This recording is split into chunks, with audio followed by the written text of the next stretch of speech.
News earlier spoke to leading environmentalist Sunita Narain on the devastating floods in Uttarakhand and its aftermath. She called it a man-made crisis.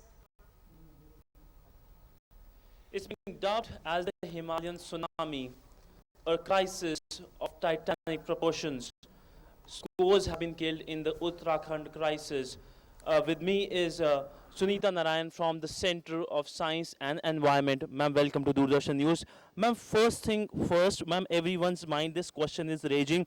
Was this crisis a man-made crisis? It's definitely a natural calamity which has been exacerbated because of the mindless, reckless development we have done in the Himalayas. So in that sense, it is a man-made crisis.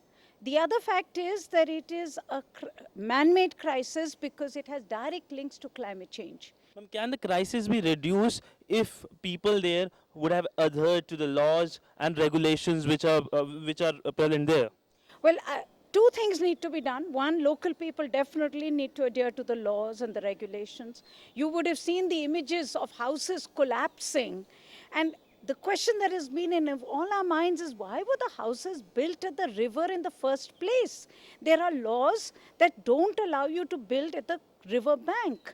Talking about infrastructure, a number of dams have been built in that area, a number of rivers have seen construction of new dams. How much are dams responsible for the current destruction in that area? See, nobody will be able to tell you exactly how much. But let's be very clear. Building a dam requires blasting.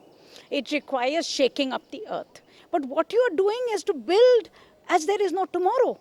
You're building dam after dam after dam, where one project doesn't end, another one starts. Going by that logic, there can't be any economic development in eco-sensitive areas. So we can't have blanket bans on economic development. What do you have to say on that? Absolutely, and I am totally against blanket bans. I do not think that you can today say we do not need any dams, we do not need any roads, we do not need any electricity. We have thousands of people living there, millions of people living there. Their local needs need to be provided for.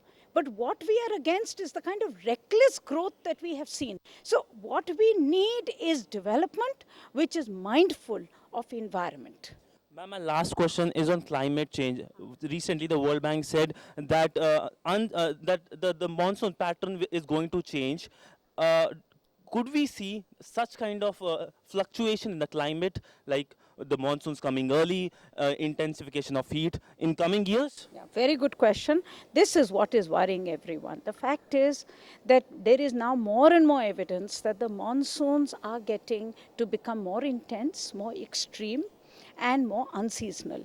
Now you have to understand that in a country where the monsoon is your true finance minister, what this means. And scientists are today saying they are beginning to see more extreme events and less moderate monsoon events. And climate change will only make this worse. So it seems climate change is here to stay, and we have to go for development which is sustainable. With camera person Adarsh, Sidhant, Sibal, DD News, New Delhi. We'll head into a short break now. We'll be back